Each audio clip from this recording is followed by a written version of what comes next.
नमस्कार, आप देख रहे हैं इंडिया टीवी। आपके साथ मैं हूं मीनाक्षी जोशी। उत्तर प्रदेश के जिस डबल मर्डर केस की चर्चा पूरे देश में है, उसकी गूंज अब देश के सबसे बड़ी अदालत में सुनाई देगी। प्रयागराज का अतीक अशरफ मर्डर केस अब सुप्रीम कोर्ट पहुंच गया है। एक पीआईएल दाखिल की गई है। इसमें अतीक और अशरफ के मर्डर के साथ ही मुख्यमंत्री योगी आदित्यनाथ के कार्यकाल में हुए सभी एनकाउंटर की जांच की मांग की गई है। इस केस में अतीक और अशरफ के हत्यारों से पूछताछ में एक और बड़ी जानकारी मिली है। ये पता चला है कि मर्डर 13 अप्रैल को ही हो जाना था, लेकिन असद का एनकाउंटर हो गया और इसके बाद तीनों ने अपना गेम प्लान बदल दिया। मर्डर केस की जांच इस वक्त उत्तर प्रदेश की पुलिस हर एंगल से कर रही है। हत्या के पीछे मकसद क्या था, साजिश किसकी थी, आरोपियों के कनेक्शन किस किस से थे, यह सब पुलिस पता लगा रही है। मर्डर की जांच के बीच गुड्डू मुस्लिम की भी तलाश की जा रही है और पुलिस ये पता लगा रही है कि मौत से ठीक पहले अशरफ ने गुड्डू मुस्लिम का नाम क्यों लिया। वो गुड्डू मुस्लिम के बारे में क्या बताना चाहता था। असद के एनकाउंटर और अतीक अशरफ के मर्डर के बाद अब जांच का मेन सेंटर गुड्डू मुस्लिम है। सूत्रों के मुताबिक गुड्डू मुस्लिम को अशरफ के डबल क्रॉस करने का डर सता रहा था। गुड्डू मुस्लिम को यह डर था कि अतीक और अशरफ पुलिस को उसका पता बता सकते हैं। इसके पीछे का मोटिव यह था कि गुड्डू मुस्लिम के पास अतीक के कई राज थे। गुड्डू को डर यह भी था कि अपने राज छिपाने के लिए अतीक अशरफ पुलिस को गुड्डू का पता बता सकते हैं। गुड्डू को डबल क्रॉस का डर क्यों था, इसकी वजह भी आपको बता दें। उमेश पाल के मर्डर के बाद अतीक और अशरफ का सारा फोकस असद और गुलाम को बचाने पर था। वो गुड्डू मुस्लिम की मदद नहीं कर रहे थे। दूसरे शूटर साबिर और अरमान की भी मदद नहीं की गई थी। गुड्डू को लगातार इस बात का डर था कि उसकी लोकेशन अतीक गैंग बता सकता है, ताकि उनके राज सामने ना आ सके। इस डर की वजह से गुड्डू ने अपना मोबाइल फोन भी बंद कर रखा था। गुड्डू मुस्लिम का सस्पेंस यहीं पर खत्म नहीं हो जाता। एक बड़ा सवाल यह भी कि गुड्डू मुस्लिम के बारे में अशरफ ऐसा क्या कहने वाला था जो वो नहीं कह पाया। अशरफ के मुंह से जैसे ही गुड्डू मुस्लिम का नाम निकला, उसके सिर में गोली दाग दी गई। क्या गुड्डू मुस्लिम ने असद की मुखबिरी की थी, जिसके बाद उसका एनकाउंटर हो गया? क्या अशरफ के पास कोई बड़ा राज था जो उसकी मौत के साथ ही दफन हो गया? सवाल अब भी बना हुआ है। आखिर गुड्डू मुस्लिम की मिस्ट्री है क्या? पूरी क्रोनोलॉजी आप समझिए। गुड्डू मुस्लिम के बारे में जब जब कोई खुलासा होता है, इस केस में एक बड़ा एक्शन होता है। उमेश पाल के मर्डर के बाद गुड्डू मुस्लिम सबसे पहले मेरठ में अतीक के जीजा के घर पर दिखाई दिया था। सीसीटीवी में कैद उसकी तस्वीर आई थी, लेकिन इसके तुरंत बाद अतीक के जीजा की गिरफ्तारी हो गई। जब उसकी लोकेशन झांसी में मिली, तो झांसी में असद और गुलाम का एनकाउंटर हो गया। जनाजे में आप लोग नहीं गए थे, क्या कहना, आप कुछ कहना आईडी वो हम दे देंगे तुमको यार। नहीं गए। मेन बात ये है कि फोन दीजिएगा।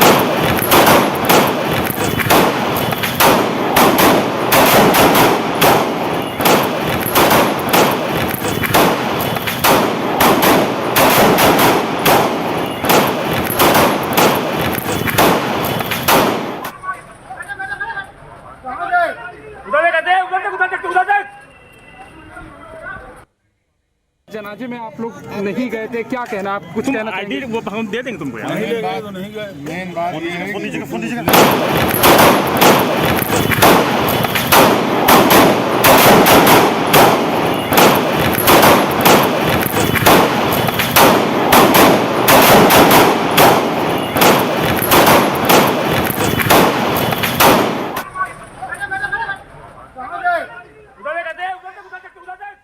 आखिरी शब्द अशरफ के गुड्डू मुस्लिम से जुड़े हुए थे, लेकिन उससे पहले कि वो कुछ भी राज उगल पाता, वो अपनी बात पूरी कर पाता, उसे हमेशा के लिए खामोश कर दिया गया। प्रयागराज से हमारे साथ हमारे सहयोगी अभय पराशर और शोएब रजा जुड़े हुए हैं। अभय, एक बहुत बड़ा शक गहराता है केवल गुड्डू मुस्लिम के नाम पर कि अशरफ ऐसा क्या कहने जा रहा था, ऐसा कौन सा राज खोलने जा रहा था गुड्डू मुस्लिम से जुड़ा हुआ, उससे पहले उसे खामोश कर दिया गया। देखिए, बिल्कुल मीनाक्षी, गुड्डू मुस्लिम जो है वो अतीक और अशरफ का सबसे करीबी है और जो एक साजिश रची गई थी बरेली जेल में, वहां पर भी गुड्डू मुस्लिम के पहुंचने की जानकारी मिली थी और असद को छुपाने में दिल्ली के अंदर भी और साथ ही झांसी के अंदर भी मदद की थी गुड्डू मुस्लिम ने ही। गुड्डू मुस्लिम पहले गया था झांसी में और उसने उसके बाद असद और साथ ही गुलाम को भेजा था कि झांसी सेफ है और आप वहां पर जाकर छिप सकते हैं, लेकिन वहां पर एनकाउंटर हो जाता है। इसका मतलब यह है कि कुछ तो ऐसा है कि गुड्डू मुस्लिम, अतीक और अशरफ से कहीं ना कहीं उसे यह डर था कि उसके बारे में कोई अहम जानकारी अतीक और अशरफ पुलिस को दे सकते हैं, क्योंकि अब इस पूरे केस के अंदर एक तो शाइस्ता परवीन है जिसने साजिश रची, लेकिन मुख्य शूटरों में जिसने बम से हमला किया एक ही बस्ता है गुड्डू मुस्लिम, वो फरार चल रहा है। तो उसके मन में एक तो यह डर था कि अतीक और साथ ही अशरफ उसके हाइडआउट्स के बारे में काफी अहम जानकारियां दे सकते हैं। और हमने देखा कि जिस वक्त अतीक और अशरफ की हत्या की गई गोली मार के, दोनों ही गुड्डू मुस्लिम के बारे में कुछ बोलने वाले थे, लेकिन उससे पहले ही उन्हें मार दिया जाता है। तो शक इस बात का गहरा रहा है और जांच एजेंसियां जो है, खासतौर पर यूपी एसटीएफ की टीम, फिर हालांकि पिछले कई समय से ढूंढ रही थी गुड्डू मुस्लिम को और उसके कुछ इनपुट्स भी मिले थे। और ये इनपुट्स किसकी निशानदेही पर मिले थे? ये निशानदेही पर मिले थे अतीक और अशरफ की, क्योंकि अतीक और अशरफ से पिछले जितने दिनों से पूछताछ हो रही थी, चाहे वो पहले लाया हो साबरमती जेल और बरेली जेल से, गुड्डू मुस्लिम को ही ढूंढा जा रहा था, क्योंकि गुड्डू मुस्लिम बम बनाता था और साथ ही शाइस्ता परवीन के साथ मिलकर उसने रूट मैप जो है वो तैयार किया था कि कैसे कैसे बिल्कुल ठीक आप अभय कह रहे हैं। और इसमें शक ये भी गहराता है, शोएब भी हमारे साथ जुड़े हुए हैं, शक ये भी गहराता है कि जब जब जो लोकेशन ट्रेस की गई तब तक गुड्डू मुस्लिम वहां से फरार हो पाने में कामयाब रहा, लेकिन बाकियों का एनकाउंटर हो गया। एक बार असद का एनकाउंटर हो गया और उससे पहले जीजा की गिरफ्तारी हो जाना ये बताता है कि आपस में कनेक्शन तो था। या तो अतीक और अशरफ गुड्डू मुस्लिम का लोकेशन बता रहे थे जिससे कि वो असद को बचा पाते, गुलाम को बचा पाते, या फिर गुड्डू मुस्लिम कोई बड़ी प्लानिंग में था। बिल्कुल देखिए मीनाक्षी, अगर आप देखेंगी जब परसों हत्या की गई अशरफ और अतीक की, उस वक्त भी आखिरी बार अशरफ ने ये शब्द बोले थे कि मेन बात यह है कि गुड्डू मुस्लिम, इतना ही उसने बोला था कि उसको गोली लग जाती है, उससे पहले अतीक को गोली मार दी जाती है, तमाम चीज़ें। तो जो तहकीकात है वो इस दिशा में हो रही है कि दरअसल किस तरह की जो कड़ियाँ हैं एक दूसरे के साथ जोड़ी जा रही है, चाहे मेरठ से लेकर झांसी और फिर अतीक और अशरफ की हत्या गुड्डू मुस्लिम आखिरी शब्द थे उसके नाम पर हो जाती है। तो इन तमाम चीज़ों की जांच की जा रही है। लेकिन आज प्रयागराज की बात करते हैं, तो मैं क्योंकि अगर बात करें तो चकिया में ही मैं मौजूद हूँ, जहाँ पर अतीक और अशरफ रहा करते थे, यहाँ से साम्राज्य चलता था। लेकिन आज एक सामान्य दिन की तरह यहाँ सुबह हुई है। ये जो घर आप देख रहे हैं ये अशरफ, माफ़ कीजिएगा, ये इमरान का घर है जिसको तोड़ दिया गया था प्रशासन के जरिए। और इस इलाके में यहीं पर थोड़ा सा आगे चलकर अतीक अहमद का भी घर है। तो आज सुबह जिस तरह से हमने कल तस्वीरें दिखाई थी कि सड़कों पर सन्नाटा है, लोग घरों से बाहर नहीं निकल रहे हैं, लेकिन आज उसके बिल्कुल अपोजिट है। सुबह से लोग कामकाज के लिए जा रहे हैं, सड़कों पर आपको बाइक, ई रिक्शा और दूसरे जो वाहन है वो चलते हुए नजर आएंगे। जो स्थानीय लोग हैं वो भी यहाँ पर है, उनसे बात भी करते हैं कि दरअसल कोई डर तो नहीं है किसी तरह का। ठीक है शोएब, आप लोगों से बात करिएगा, लेकिन गुड्डू मुस्लिम से जुड़े हुए कई राज पर से पर्दा तब हटेगा जब वो गिरफ्तार होगा, जब वो पुलिस के शिकंजे में आएगा। लेकिन जो 3 कातिल गिरफ्तार हुए हैं उनसे कई नए खुलासे हो रहे हैं। अतीक और अशरफ को मौत के घाट उतारने वाले तीनों शूटर्स 12 तारीख से ही प्रयागराज में रुके हुए थे। प्रयागराज में तीनों की मदद एक लोकल नेता ने की थी, लवलेश, सनी और अरुण। 13 अप्रैल को ही अतीक अशरफ की हत्या करने वाले थे, क्योंकि उसी दिन अतीक और अशरफ को कोर्ट में पेश होना था। लेकिन जब तक शूटर अपने प्लान को आगे बढ़ाते तब तक यह खबर आ गई कि असद का झांसी में एनकाउंटर हो गया। असद के एनकाउंटर की खबर सुनने के बाद तीनों शूटर अपने अपने अगले कदम की तरफ आगे बढ़ गए। तीनों ने असद के शव के आने का इंतजार किया और इसके बाद 15 अप्रैल को दिन में जब असद को दफना दिया गया, इसके बाद शूटर्स ने रेकी करके रात को अस्पताल के बाहर अतीक और अशरफ की हत्या कर दी। यानी प्लान पहले का था, लेकिन उस दिन असद का एनकाउंटर हो गया। अतीक और अशरफ की हत्या करने के बाद सरेंडर करने वाले तीनों शूटर्स को 14 दिन की जुडिशियल कस्टडी में भेज दिया गया है। लवलेश तिवारी, अरुण मौर्य और सनी सिंह अब प्रयागराज की उसी नैनी जेल में बंद है जिसमें पहले से अतीक का बेटा अली कैद है। सवाल यह है कि नैनी जेल में क्या होगा?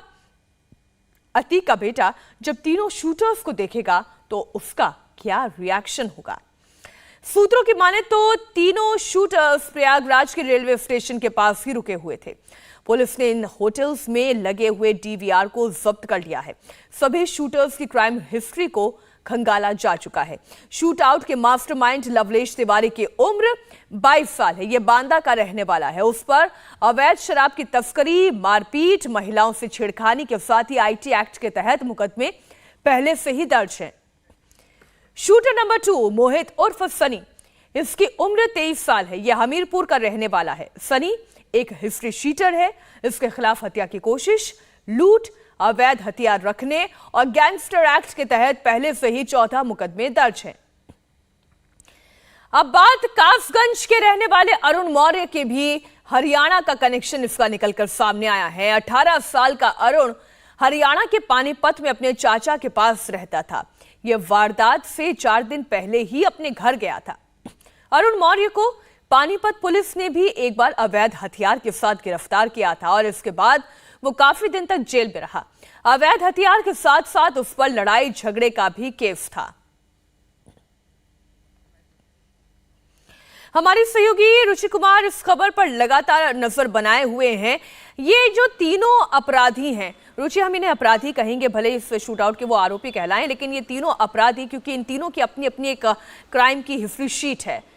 इन्होंने अब तक क्या खुलासे किए हैं? मास्टरमाइंड कौन था? कब साजिश रची गई? कैसे रची गई? देखिए, पकड़ तो पुलिस ने परसों रात में ही लिया था इन तीनों को, जब इन तीनों ने अतीक और अशरफ को मारा।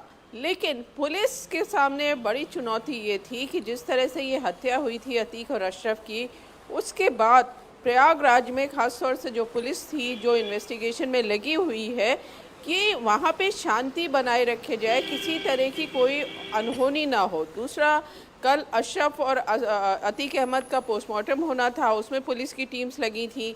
फिर उनको कब्रिस्तान ले जाया गया, वहाँ दफनाया गया, वहाँ पुलिस की टीम थी। तो पुलिस का कल पूरा ध्यान अतीक और अशरफ के पोस्टमार्टम पे और फिर उनके दफनाने पे, जो कब्रिस्तान में जो था वहाँ पे लगा हुआ था। तो बहुत ज़्यादा पूछताछ, फिर इनकी रिमांड भी लेनी थी दोनों तीनों की।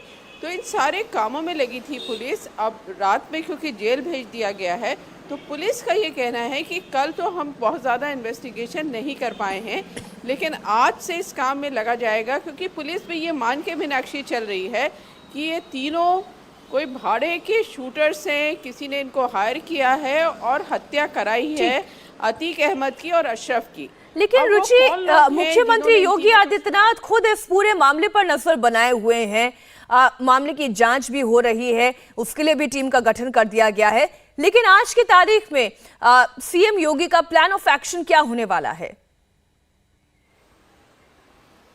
देखिए, वो तो बिल्कुल साफ है। एक तो लॉ एंड ऑर्डर कहीं नहीं बिगड़ना चाहिए, किसी भी तरह की अफवाहें प्रदेश में नहीं फैलनी चाहिए।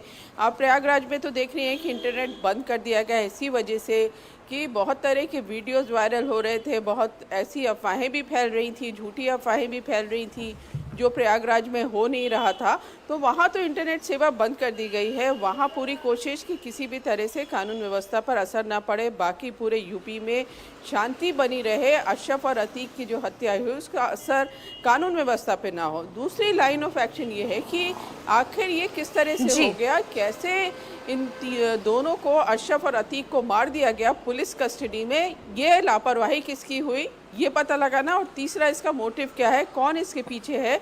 तो बिल्कुल ऐसा तो नहीं गुड्डू मुस्लिम ने हत्या की साजिश रची, क्योंकि वो भी अब तक पुलिस की गिरफ्त से बाहर है। आप रहिएगा हमारे साथ।